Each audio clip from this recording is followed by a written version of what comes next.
Hi friends, welcome back to our channel. எல்லோரும் எப்படி இருக்கீங்க? நல்லா இருக்கீங்களா? இன்றைக்கி நம்ம சேனலில் பௌர்ணமியை பற்றினது தான் இன்றைக்கி வீடியோ நம்மளோடது. பௌர்ணமி அன்னைக்கு கோயிலில் எப்படி கும்பிடணும், வீட்டில் எப்படி கும்பிடணும்னு பார்க்க போகிறோம். அம்பிகை வழிபாடு அப்படிங்கிறது பௌர்ணமி அன்னைக்கு ரொம்ப சிறப்பான நாள். அதனால் பௌர்ணமி அன்னைக்கு நம்ம வீட்டில் இருக்கக்கூடிய எந்த விதமான அம்பிகையாக இருந்தாலும் கும்பிடலாம். அம்பிகையை கும்பிடுறதுக்கான உகந்த நாள் தான் இந்த பௌர்ணமி. அம்பிகை வழிபாடு செய்யும் போது நம்ம குடும்பத்தில் இருக்கக்கூடிய இருள் நீங்கி ஒளி உண்டாகும். குடும்பத்தில் இருக்கக்கூடிய எல்லா பிரச்சனைகளும் பறந்து போகும். அதனால் பௌர்ணமி அன்னைக்கு வழிபாடு செய்கிறதுனால குடும்பத்தில் இருக்கக்கூடிய இருளெல்லாம் நீங்கி நமக்கு ரொம்பவே நன்மை கூடும். அதனால் அன்னைக்கு என்ன வேண்டிக்கிறீங்களோ வேண்டியவை வரமாக கிடைக்கும் நாள். உபவாசம் இருந்து நீங்கள் வழிபட்டிங்கன்னா அன்னைக்கு சகல சௌபாகியமும் பெறலான்னு சொல்லியிருக்காங்க. பௌர்ணமி அன்று ஏதோ ஒரு பெண் தெய்வத்தை கும்பிடுறது சிறப்பு. அதுலேயும் உங்களுடைய குல தெய்வம் பெண் தெய்வமாக இருந்தால் பௌர்ணமி அன்னைக்கு ரொம்ப வழிபடுறது ரொம்ப மிகச்சால சிறந்தது. இதுவரையும் நம்ம சேனலை சப்ஸ்கிரைப் பண்ணாதவங்க சப்ஸ்கிரைப் பண்ணிவிட்டு பார்க்க ஆரம்பிங்க. கூடவே பக்கத்தில் இருக்க பெல் பட்டனையும் அமுக்கிட்டு நீங்கள் பார்க்க ஆரம்பிக்கலாம். நீங்கள் பெல் பட்டன் ப்ரெஸ் பண்ணிங்கன்னா நம்ம சேனலில் உடனுக்குடனே வரக்கூடிய வீடியோவோட நோட்டிஃபிகேஷன் வரும் ஃப்ரெண்ட்ஸ். அதுக்காக தான். ஸோ சப்ஸ்கிரைப் பண்ணிவிட்டு பார்க்க ஆரம்பிக்கலாம். வாங்க வீடியோக்குள்ளே போகலாம். பௌர்ணமிங்கிறது ஒவ்வொரு மாதமும் வரும். அப்படி பார்க்கும்போது இந்த மாதம் எப்போ வருதுன்னு பார்த்தீங்கன்னா ஆகஸ்ட் 19 திங்கட்கிழமை வருது இந்த பௌர்ணமி. பௌர்ணமி அன்னைக்கு சாயந்தரம் நீங்கள் கோயிலில் வீட்டுக்கு பக்கத்தில் இருக்க கோயிலில் போய் கும்பிட்டிங்கன்னா ரொம்ப விசேஷம். சும்மா போய் கும்பிட்றத விட உங்களால் முடிஞ்ச பாலை வாங்கி கொண்டு போய் கொடுத்தீங்கன்னா ரொம்ப ரொம்ப நல்லது.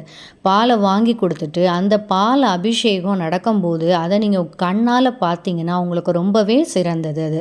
அதை நீங்கள் பார்க்கும்போது அந்த அந்த விக்கிரத்தில் அந்த சாமி சிலையில் படும் பொழுது நம்ம மேலே இருக்கக்கூடிய ரண வேதனைகள் அத்தனையும் கரைந்து போகிறத நீங்கள் கண்டிப்பாக உணர முடியும். அடுத்த 27 நாட்களுக்குள்ள உங்களுக்குள்ளே இருக்கக்கூடிய அத்தனை பிரச்சனை, உடம்பு பிரச்சனை அத்தனையும் குறையிறத நீங்கள் கண்டிப்பாக உணருவீங்க.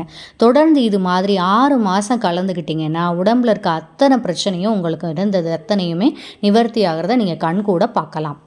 பௌர்ணமி அன்று பௌர்ணமி பூஜை நடக்கக்கூடிய, அதாவது மாலை 6 மணிக்கு கோயிலில் நடக்கும். அந்த பால் அபிஷேகத்தில் கலந்துக்கோங்க. முடிஞ்ச அளவுக்கு பசும்பால் வாங்கி கொடுங்க.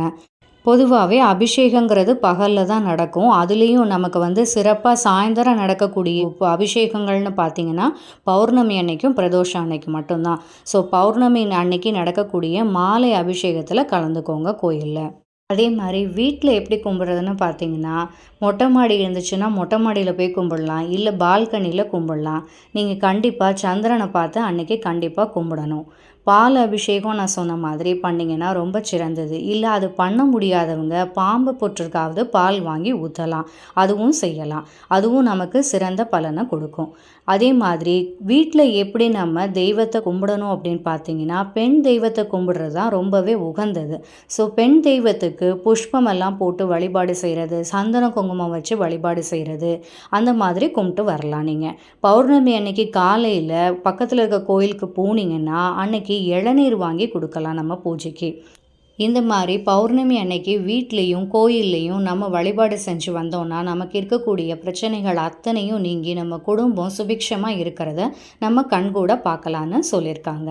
ஸோ எல்லாரும் பௌர்ணமி அன்னைக்கு நிம்மதியாக சாமி கும்பிட்டு சந்தோஷமாக இருக்க என்னுடைய வாழ்த்துக்கள்.